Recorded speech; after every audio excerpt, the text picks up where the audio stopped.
Good morning, everyone. Great to have you here. Thanks for giving me about 30 minutes of your time today. I'm Tom Pollock. I'm founder of GovReady, and we're going to kick off and basically try and give you some insight, I guess, into why you might not be winning or being as successful with your tender submissions to government as what you would possibly hope to be. So with that, I know we're going to got a much smaller audience than what we normally do for these types of events, but going to sort of make a little bit of an assumption that you're sitting in one of two places, and that is you've either bid for a number of 1, 2 or more government contracts or even big business contracts, and haven't quite got across the line, or B, you are you're very close to sort of looking at the huge government opportunity that's available to you and possibly getting ready to dip your toes in the water and don't want to make all the mistakes that we made back in the early days when trying to win government contracts. So just to kick off, I'll give you a little bit of background on me so you know who you're talking to. Again, Tom Pollock, founder of GovReady. About 20 years of SME experience in winning government contracts, and don't get me wrong, it wasn't easy to start with. First 3 to 4 years, when I took the government portfolio on, it was crickets and tumbleweeds, and you name the mistake and I made it. But what was happening at that time was, yes, we got heaps and heaps of, well, a lot of knockbacks, but what was happening is my government network was growing, and any meeting I had with a government decision maker or an influencer, trying to find out what they look for in their small business partners, what they're looking for with regards to responses, how they want small business to engage, and started piecing together the puzzle until eventually we started winning some smaller contracts, which was fantastic, and then some larger contracts until government was about 30% of our revenue. And that's where we stopped, and on the advice of a lot of my government network, and that was because government can turn the tap off really quickly, and a lot of businesses have been caught with their pants down, sort of, in respect that they put all their eggs in the government basket, and there's a change of government or change of policy, and then things can go pretty quickly pear-shaped. So 30% was a nice number for us.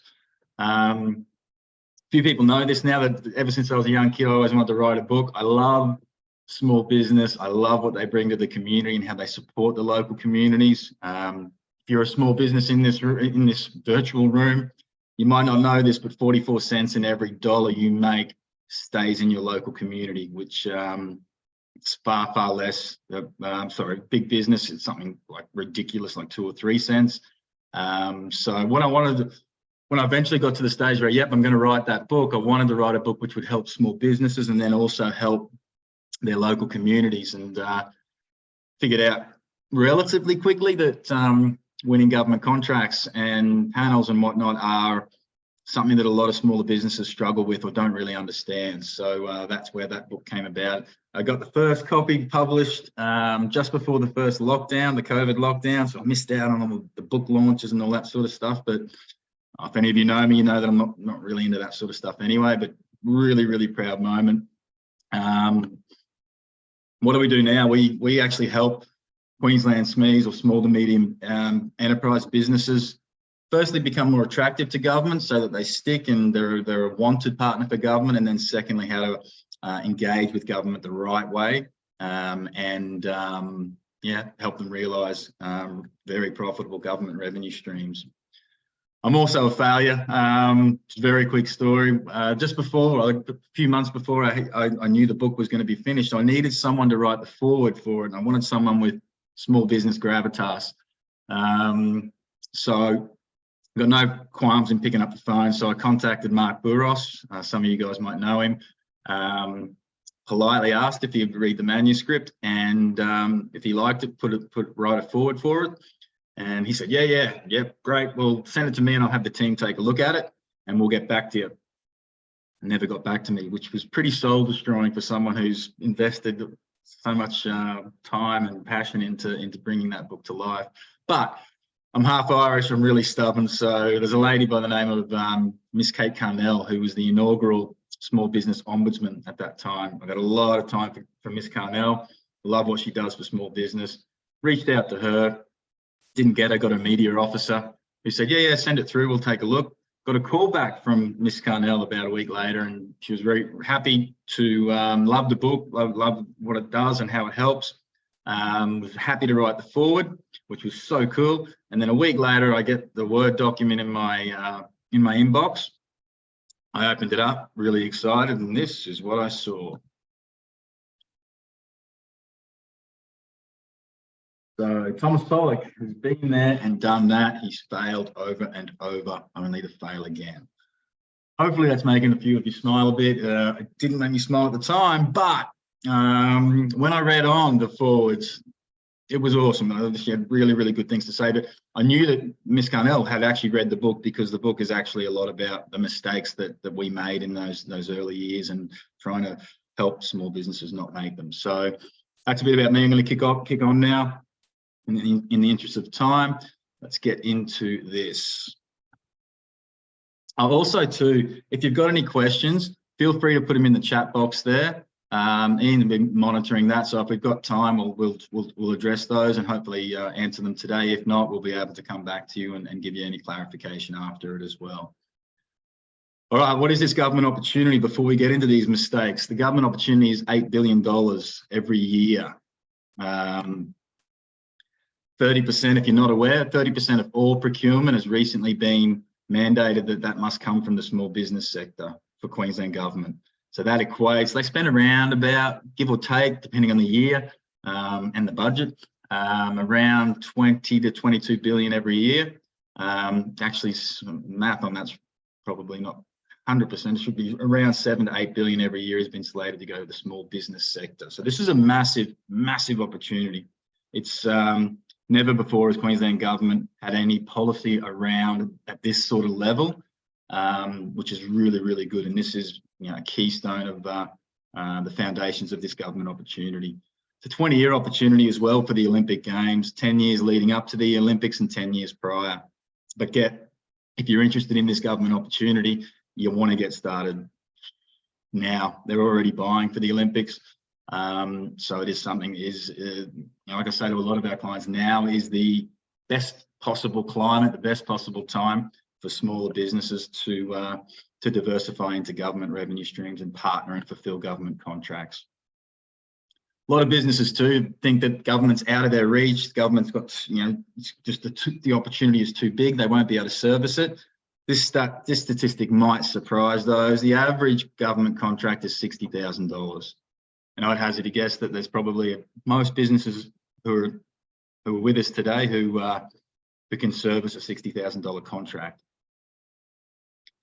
But be aware, a lot of businesses, particularly smaller, they subscribe to Q Tenders, which is a platform for Queensland government where they release to market opportunities. A lot of businesses think that's just where government goes to release all of their opportunities. It's not. It's only about 15% of what goes to market comes from Q Tenders. Right, the bigger pool, that 85%, is something that big business knows all about. It's panel arrangements, it's business as usual, it's RFQs, it's expressions of interest. There's a number of different mediums that government use to partner with suppliers. Q Tenders is not the only source. All right, so that's just more of an FYI. And the diversity of products and services the government want, you name it, they buy it at some particular time. What was it, a month or two ago, they needed $1.2 million worth of shark bait. I saw one from the federal government the other day, and it was literally, this is word for word, they had a contract out for large, shiny green mung beans. Dead set. I had not come across that one before, but it illustrates a point. There's virtually nothing the government doesn't buy at some particular stage. So just be aware of that as well. All right. So mistake number one, your business isn't actually ready. A lot of people think, well, I hear that knowledge is power a lot. My mind, knowledge is actually understanding. You understand, then you have that power. Couple of points I want to make sure that you're aware here is your website is your shop front. So you need to know that if government's looking at potentially a new supplier, right? So someone who they haven't done any work with before, they're going to go to your website. There's no ifs or buts. They're going to go to your website, and they're going to look for a number of things on your website. Okay. You know, for example, the big one that I talk about a lot is that when they hit your landing page, they want to see that what problem, what's the biggest problem your business solves for potentially government and big business decision makers. I'll give you an example of that, because this is not an easy exercise. When we sit down clients, our clients, and we say, look, we need to work out what this ultimate problem that you solve. I always give this example. A company called Wemo, one word, W-E, capital M-O-W, Wemo. And the problem they solve is we give people back their weekends, right? They mow lawns. But very creative and a very awesome way for that problem statement to get up front page, center on your website. I'm a father of 3 young kids, and our weekends are spent shepherding them from different sporting events and parties and this and that. So yeah, I want my weekends back. Wemo solve that problem. You strongly recommend that you sit down and work out what it is, that ultimate problem that you solve for the business. And there's a bunch of other things they're going to look for, different policies and things as well. We've only got 30 minutes, so I can't go through them all now. But just be aware, your website is going to get hit. All right, it will get it'll get viewed from many different angles when government's looking at you as a potential supplier. Evidence as well.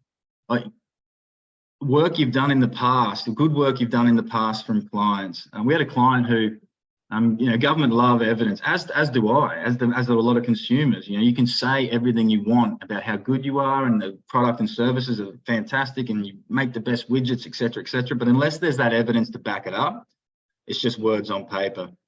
So this evidence piece, you can start today. We had a client a little while back. They put big roofs on big buildings, basically. And opportunity came up for transport and main roads. They wanted to bid for it. We sort of sat them down and we sort of said, well, have you won any government contracts before? And the owner of the business said, yeah, about 5 years ago, we had a project with Queensland Health. I said, how did it go? It went really, really well. Awesome, great. Have you got any pictures? Have you got any feedback, any graphics, any stats, anything around that opportunity that we can use as evidence? And the answer to that was no, apart from invoices. So that evidence is great. Anything you come across from now on that's really great and could possibly back up your service and products with evidence, start compiling that. And it's going to work. It's going to be as effective for you in the private sector. That evidence is key and needs to be on your marketing collateral and also your website. Third-party endorsements as well. If you don't have any, start looking for them, please. Sorry, my language as well. I sometimes get a little bit forceful. Do this, do that. I don't mean that. I mean, consider this and consider that. Testimonials and references, third-party endorsements, that people saying good things about your business. Decision makers love that those third-party recommendations. Awards are another one. We had a client a little while back who had won all these awards, but sort of said to them, well, why aren't they on your website and email signatures and whatnot? Show people that you're a good company. And they didn't, but basically they said, oh, we don't want to brag about that sort of stuff. It's not bragging. This is just reinforcing that you're a business that does good things. And these are what people are saying about your business, and these are the awards that you may have been finalist for or recommended for. Quality assurance as well. And sorry if I sniffle a little bit, I've got a little bit of a cold, but the flu tablets are kicking in. Quality assurance as well. In most responses, they're going to look for a quality management system, right? If something goes wrong, what do you do? So, you know, for the larger tenders, and we're talking the big tenders, quite often government look for ISO 9001. All right. For the smaller and medium size, it's not always necessary, but you do want to have some sort of quality management system in place. And honestly, most businesses who are here, probably, you've already got that in place. You just haven't documented it. You know, so when XYZ goes wrong, if the client gives us bad feedback on XYZ, this is what we do. We reach out to the client, we request a meeting, we find out the problem, we propose a solution, we implement the solution, and we end that process. So if you've probably already got something like that, it's just unofficial. You might want to start looking at over the next month or so, documenting that. And policies. There's a few policies in particular the government really want to align themselves with businesses that have similar values to themselves, to government. So there's a few policies that the government do look for when they hit your site as well. All right, non-conforming tenders. So non-conforming tender is a tender which doesn't conform, hence the word non-conforming. And if you submit a non-conforming tender, it's not going to get read. Here's a horrifying statistic. 60% of all government submissions are non-conforming, which means they don't get read, they don't get assessed. And this is not good because you will put in a fair bit of time and work in making a submission to government. If it's non-conforming, that most of the time's wasted because you can use those, that content for other submissions, but certainly not ideal in any way, shape, or form. So use the response form provided. You will get a template. Use that template the government provide. And the reason why, and I'll give the pricing examples. Quite often the pricing, they'll give you an Excel spreadsheet or whatever, and quite often that pricing doesn't align with your business. So a lot of the times we know of a lot of businesses who haven't populated that pricing field and they've instead input their own pricing schedule in their own format. Instantly you're non-conforming because you haven't used what government's provided. They need to assess you across all the other businesses submitting, and they need you to use the same documents that they provide. Go over the word count and you're in big trouble. Very simple example. One of the sections might say, hey, you need, in 300 words or less, tell us about your management experience. And you do 302 words, you're non-conforming straight away. And that's a heavy exaggeration, right? But it happens. And the reason being, government want to compare apples to apples. So if they give you 400 words and everyone else only gets 300, well, that's not really fair. And governance indicates then that you're a non-conforming tender and you won't be assessed or considered. And answer all the questions. If anyone here has done a tender before, quite often you'll see the same question is seemingly slightly different, but it might be included in 3 or 4 different parts of that tender. Back in the early days of when we were submitting, when I got to about the 3rd time or 4th time, I go, look, see response for question 4.1. It's the same response. Instantly we were non-conforming. You need to input those. And the reason being, I didn't know this at the time, but a lot of the time when government assess these tenders, they'll actually tear your response up into 4 or 5 different sections and give it to 4 to 5 different assessors to assess a portion of it. So if one of those assessors gets a section saying, see 4.1, the same answer, and they don't have that answer, well, it's a non-conforming response. You've effectively not answered the question. All right. So please answer all questions, even if they're asked 3 or 4 different times.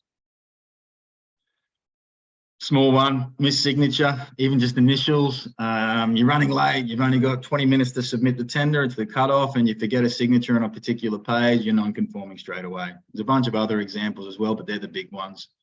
Don't fall into this. Cross T's, dot I's. Have someone who knows what they're doing. Have a look at your submission before it goes through, and quite often we can pick that up. We do. All right, mistake 3. How are we going for time? The devil is in the detail. So understand the tender criteria and prioritize it. And what do I mean by that? So if anyone here's done a submission before, the government will really nicely, they'll spell out how they're going to assess it. And it might be 30%, I'll say 20 to 25% is based on price, which is usually give or take where it's at. And then it might be 10% on your business capabilities, 30% on the problem being solved, and 20% on something else, on management experience or whatever. So if you see a piece of criteria and it's weighted pretty highly, i.e., 20% or higher, you're going to need to give that more attention and more love than something which is valued at 5%. So many times we've seen a piece of criteria worth 5%, and the client has basically submitted War and Peace, or a mini version of War and Peace, for that particular response. And then you see something which worth 40%, and they've only given a page or 2 of detail and no evidence. That's going to kill you when they do their assessing. So major piece of criteria, give them love. Let's say hypothetically, if it's 50% is criteria for one particular section, then half of your response should address that, that particular criteria, because it is major. Value adds. Any value adds you have, make sure you include those in your tender responses. They could be the difference between you winning and losing. So let's say it comes down to 2 or 3. The government narrow it down to 2 or 3 submissions or businesses, and you're one of them. And let's say you've added some value adds, which are attractive value adds, you know, for government. It's not going to cost them anything more. It's built into the solution. It streamlines the solution, or it helps that solution or makes it more efficient, but it doesn't cost anything. Let's say the other 2 businesses don't have any value adds, but you've all got a sort of similar price. Government the decision makers will quite often gravitate towards those businesses which are offering those value adds and including that in their submission. So don't, if you've got value adds, be sure to include them and highlight them. Alternative offers as well, consider them as required. This happens a bit as well, where government will go out and they want something, or they want a problem solved, but they don't, your solution might not be what government has sort of indicated in the tender documents that they're looking for. So you do have scope to put forward an alternative offer and say, look, we understand that you're looking at X, Y, Z, and here's the problem, and this is what you're looking to solve. Well, this alternative offer will solve this problem better than, you know, the standard e-learning packages or whatever it is that particular tender might be looking for. So if you look at a tender and think, well, we can actually solve that problem, we just can't solve it the way they are indicating they want it solved, consider an alternate offer or alternative offer. I'm going to harp on evidence again. It's key. Without evidence, it's just words on paper, and it's just your word. So it's usually going to be pretty good things about you. Evidence is key. So be sure to provide as much evidence as you possibly can in your submissions. Can't emphasize that enough. It is critical when trying to win and fulfill government contracts. Decision makers love statistics as well. So I've had this feedback from many different people over the years. If you can include some statistics on how much your solution increases productivity or lowers costs, what is it, cost, time and productivity, that's absolutely fantastic if you can include those. And it backs up that previous point of evidence. Statistics ultimately are a really good form of evidence. And you can do a lot of different things with statistics as well. So if you've got some stats around your solution, then be sure to try and embed those into your submissions down the track. All right, now we're running out of time. This time is flowing by. I'm going to quickly, some insight and just general recommendations for small, medium businesses tendering for government contracts. Use the KISS methodology. Keep it simple. Keep it as simple as you can. Government procurement, they don't want to read War and Peace.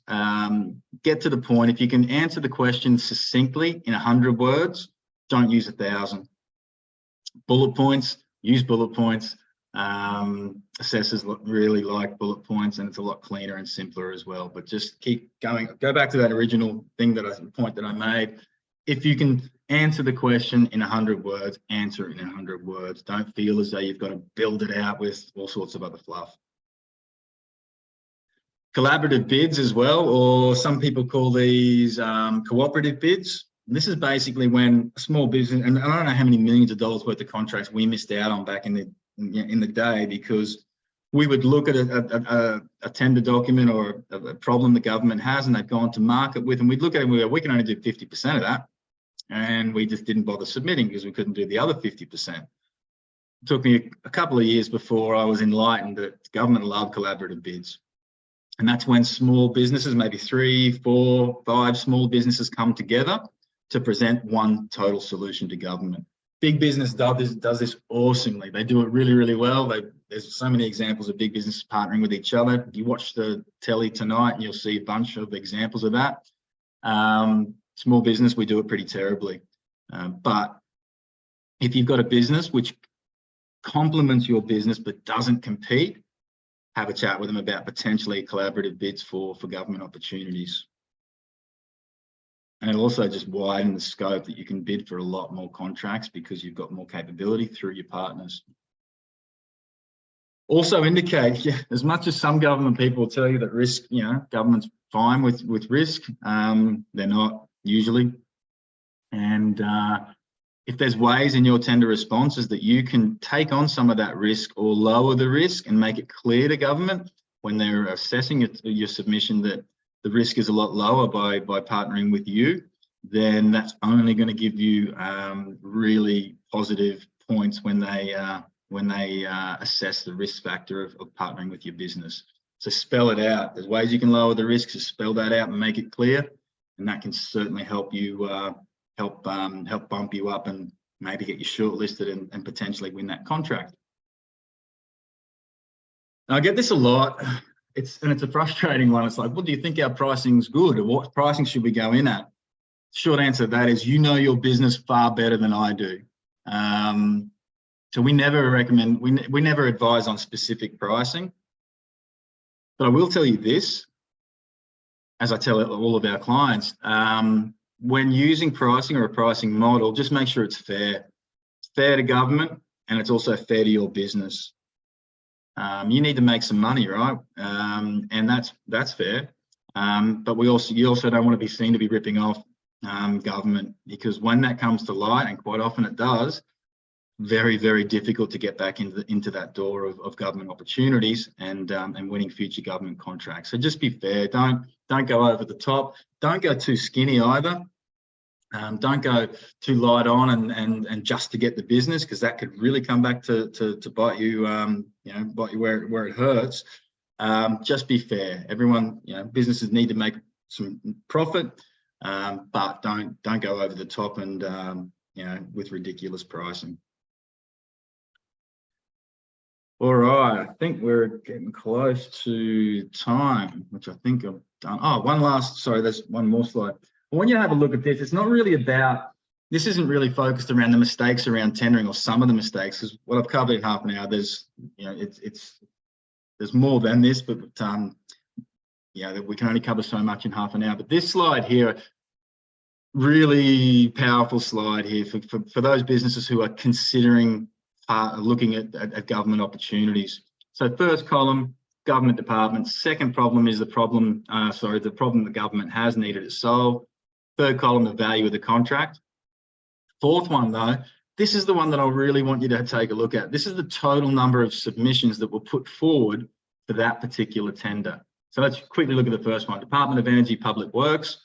They needed some cleaning services, and mainly around pressure cleaning. It was a $52,000 contract. How many businesses bid for that? 2. And there's more, there's just that's a handful of examples we're showing you there. So a lot of businesses I know think, oh, we're going to apply for this grant, and grants are great, and if we win this grant, we're going to do X, Y, Z. Grants are so competitive. Hundreds and thousands of businesses are bidding for grants, and quite often the grant is pretty low cost. It might be $5,000 or $10,000, which I'm not discounting that. That's obviously valuable, but the bigger opportunity is actually partnering with government on products or services that you specialize in. So if you're a cleaner, I would love you to have bid for this contract. $159,000 for pest control. It was awarded to 4 different companies, all small businesses. Department of Transport and Main Roads spent $194,000 on trailers. They didn't have too much choice on who to go with because there was only one submission. And this one really does me too, this Queensland Law Society.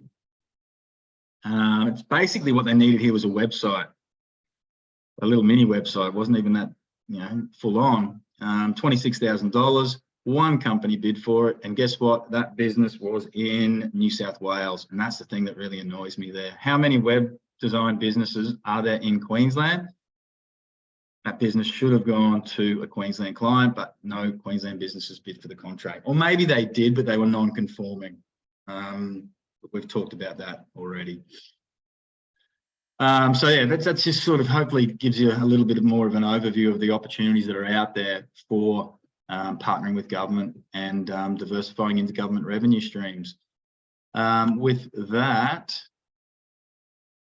So that QR code, if you want to have a chat with us, to give you a quick rundown on GovReady and what we do, we essentially, we design government engagement plans for our clients. We only work with small to medium businesses, and we basically give them the strategy, the cookie crumb trail on how to get ready for government supply, because that's key. You need to be an attractive partner, and then how to engage with government, how to locate decision makers, what to say, and how to actually win and fulfill government contracts.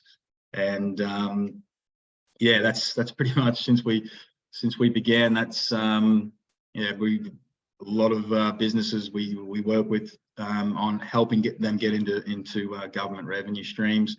That QR code is a contact us form if you want to have a chat with us at all about anything, and happy to do so. I know that this was a pretty brief webinar, but hopefully my goal is that you at least walk away with one or two things which you perhaps weren't aware of before. But with that in mind, I don't know if there's any questions. If I'm available to hang around for a bit longer. If anyone has any questions, then feel free to put them in the chat box, or any comments you've got. If there's no questions though, then I'll just give you 30 seconds or so to type. I'd say you're all quicker typers than what I am, but no, it doesn't look like there's any questions. All right, so with that, I really want to thank you all for giving me and GovReady 30 minutes of your time today. I really hope there's been you've taken at least one or two things away from it. If there's anything else you want to talk about or have a chat about with regards to getting ready or finding or winning government business and contracts, then yeah, love to hear from you. So with that, I will let you all get back to your day. Thank you.